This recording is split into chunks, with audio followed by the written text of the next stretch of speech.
Herkese merhaba arkadaşlar, ben Alperen Kılıç. Bugün yeni bir video ile karşınıza çıkıyorum. Bugün arkadaşlar şu gördüğünüz telefonumda hangi uygulamalar var, neler kullanıyorum size anlatmaya çalışacağım dilim döndüğünce. Ama sizden bir ricam var. Bir YouTuber olmaya çalışan adam sizden ne rica eder? Eğer hala kanalıma abone değilseniz lütfen kanalıma abone olmayı ve ben videolar attığımda anında haberdar olmak istiyorsanız da abone ol tuşunun yanındaki zili açarsanız beni çok mutlu edersiniz arkadaşlar. Beni video çekmeye en çok teşvik eden şey abone kazanmak. Umarım şu an kanalıma abone oluyorsunuzdur. Umarım. Abone olan herkese çok teşekkür ederim şimdiden. Arkadaşlar ben iPhone X kullanıyorum. iPhone X ilk çıktıktan bir sene sonra aldım. Yanlış bilmiyorsam da 2,5 seneye yakındır ben bu telefonu kullanıyorum. Şimdi yanlış bilmiyorsam diyorum çünkü emin değilim ne zaman aldığımdan, o kadar uzun zaman oldu ki. Şimdi arkadaşlar şöyle ekran kaydımda başlattım ki size çok rahat bir şekilde göstereyim diye. Yani en başta gördüğünüz gibi ben iPhone'u kullandığım günden beri iPhone'un ilk ekranlarını hiç değiştirmedim. Sadece arka planda bir tane Audi koydum, o kadar. Audi değil mi? Rezil olmayalım. Arka plana araba resmi koydum, o kadar. Bir de aşağıdaki butonları da hiç değiştirmedim. Yani müzik, işte mesajlar, işte Safari ve telefon. Yani ben bu değişiklikleri çok fazla yapmadım. Çok değişiklik yanlısı bir adam değilim. Çok sevmiyorum hayatımda bazı şeyleri, alıştığım şeyleri değiştirmeyi. İlk geldiği günden beri aynı kullanıyorum. Ben orijinalci tayfa var ya, ondanım işte. Buradaki uygulamalar herkeste var. O yüzden burayı geçiyorum. İkinci sayfamıza gelelim. Şimdi ikinci sayfamızda ne var? Arkadaşlar şurada YouTube'a kadar direkt iPhone'da çıkan şeyler. YouTube'u biz sonradan mı yüklüyorduk tam hatırlamıyorum. O yüzden özür dilerim ama benim bildiğim YouTube var. YouTube'dan sonra Gmail indirdim. Maillerimi kontrol etmek için. Burada izlenceler diye bir klasör var da bunu kendisi yaptı işte. Sesli not, pusula, ölçüm, hesap makinesi falan, bunları kendisi yaptı. Apple Watch'um yok. Keşke olsa da Apple Watch kullansam bununla. Mail var. Mailden sonra online işlemler var. Önceki hattım Türk Telekom'du. Ondan sonra da yaptım. Hattımı değiştirdim. O yüzden ama eski hattımın faturalarını ödemek için hala bunu tutuyorum arkadaşlar. Burada da Chrome var. Şimdi Chrome'u Safari'den çok kullanmıyorum ama Chrome'da da belli başlı sitelerin masaüstü sitesine girmek için kullanıyorum. Hani şey var ya, işte ben burada tıkladığım zaman direkt uygulamaya atıyor. Ben onu sevmediğim için çoğu zaman Chrome'dan masaüstü sitesi iste diyerek kullanıyorum. YouTube Studio'dan da tahmin edersiniz ki YouTube'daki verilerimi takip ediyorum. Ne kadar izlenmiş, o video tutmuş mu, bu video nasıl izlenmiş diye. Burada da onları izliyorum. Eğitim kısmında da çeviri uygulaması var, Google Translate. Bilmediğim kelimeler, yabancı kelimeler çıkıyor karşıma. Buradan çevirip anlamlarını öğrenmeye çalışıyorum. iPhone'un da bir çeviri uygulaması var ama Türkçe'ye daha çeviri henüz gelmedi. O yüzden şimdilik bununla idare ediyorum. ÖBS bizim üniversite sisteminin uygulaması var. Kaç almışız, ne yapmışız. Şimdi sosyal medya uygulama klasöründe arkadaşlar Instagram. Şimdi diyeceksiniz ki niye 2 tane WhatsApp var? Birisi eski numaramın WhatsApp'ı, diğeri yeni numaramın WhatsApp'ı. Twitter'da da 16 tane bildirim var ama Twitter kullanmıyorum ben. Yani sadece işte gündemi, hashtagleri takip etmek için bakıyorum ne gündem olmuş, kim ne yapmış diye. Snapchat'te de birkaç arkadaşımızla fotoğraflaşıyoruz, o kadar. Yani çok yaygın kullandığım bir şey değil. Zaten puanım da çok yüksek değil Snapchat'ten. TikTok'u da yeni açtım.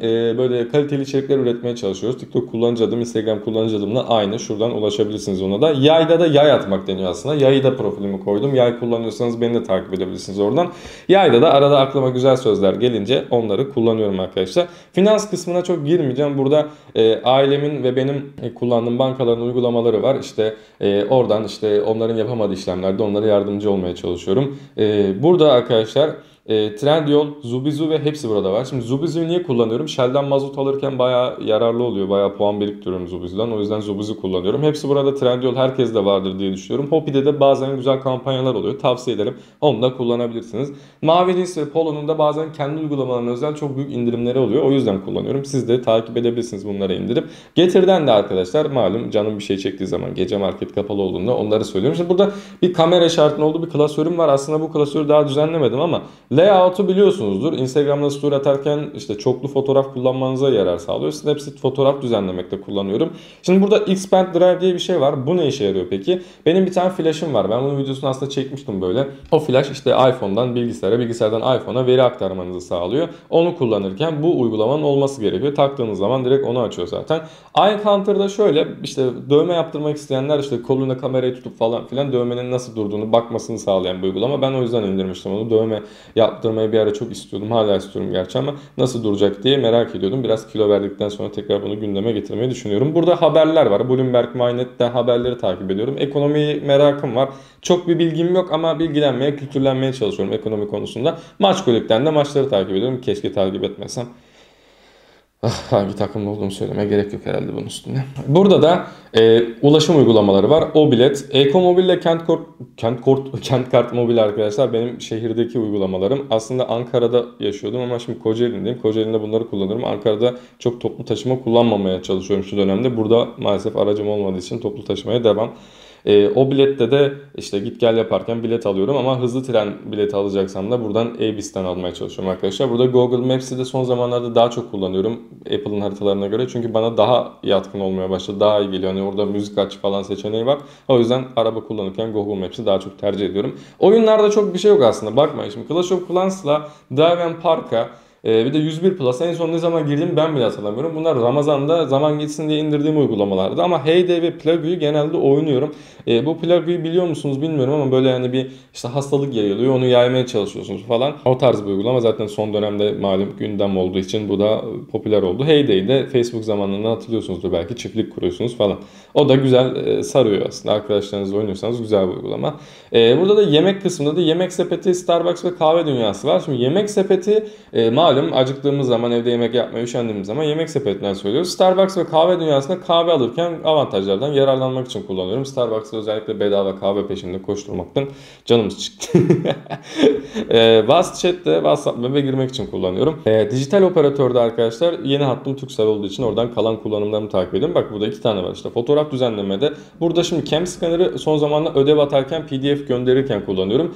Unfold, Visco ve Mojo'yu da story atarken işte Visco'yu düzenlemek için Mojo ve Unfold'dan da story şeklimi seçmeye çalışıyorum. Hangisini beğenirsem öyle atıyorum. Instagram adresimi şuradan takip edebilirsiniz beni. Sticker Maker'da WhatsApp'a güzel stickerlar yapmaya çalışırken kullandığım bir uygulama. Imagine Edge'de şu an kameramın işte erişim uygulaması bir şey atacakken ya da açıyı ayarlamaya çalışırken uzaktan erişmek için bunu kullanıyorum.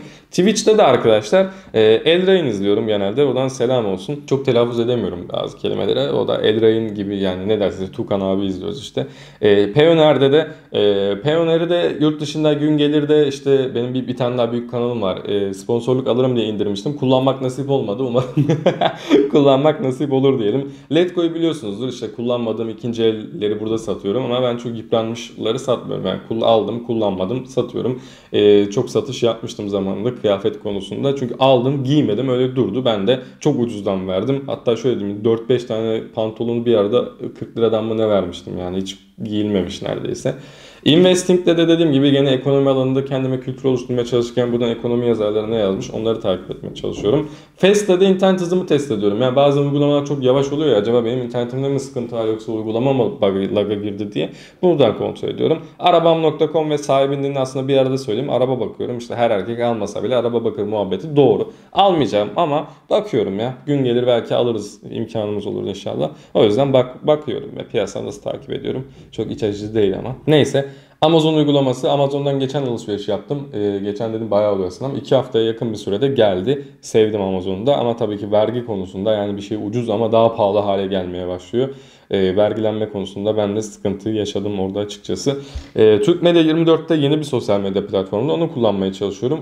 Oradan da beni takip edebilirsiniz. Alperen Kılıç yazdığınız zaman ben gelirim. Hayat Eve Sağır arkadaşlar malum günümüz koşullarından dolayı HES kodumuzu elimizde geziyoruz.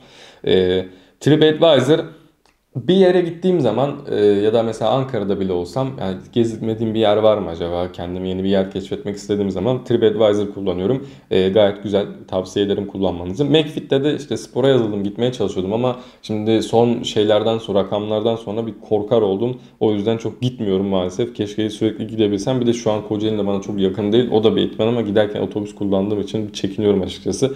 Sahibinden söyledim. Among Us'ta da arkadaşlarla giriyoruz arada. Güzel oyun. Sevdim yani. Sarıyor. SoundCloud'da da arkadaşım şarkı yaptığı için indirmiştim. Oradan onu takip ediyorum. İşte paylaşıyorum. Ona destek olmaya çalışıyorum. Kumpara ve Kumpara'da da Doğan Kabağ'ın çekilişine katılmak için indirdim açıkçası. Çok aşırı kullandığım uygulamalardan değil. Spotify'da kullanmıyorum. Ben normalde Apple Music kullanırım. Ama Spotify ve SoundCloud'da arkadaşım şarkıyı yaptığı, oraya yayınladığı için onu desteklemek için indirdim.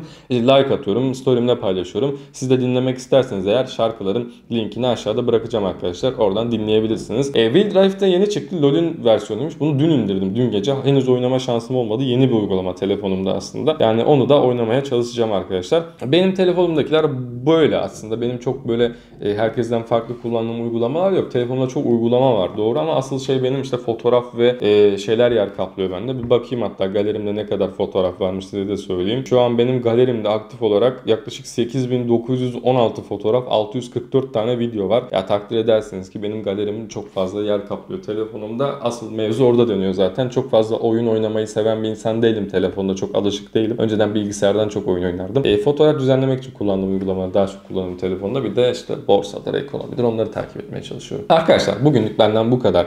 Umarım videoyu beğenmişsinizdir. Siz benden farklı bir uygulama kullanıyorsanız ve bana uygulama tavsiye etmek istiyorsanız da yorumlar kısmında bunu yazabilirsiniz. Sonraki videolarda görüşmek üzere. Lütfen kendinize cici bakın.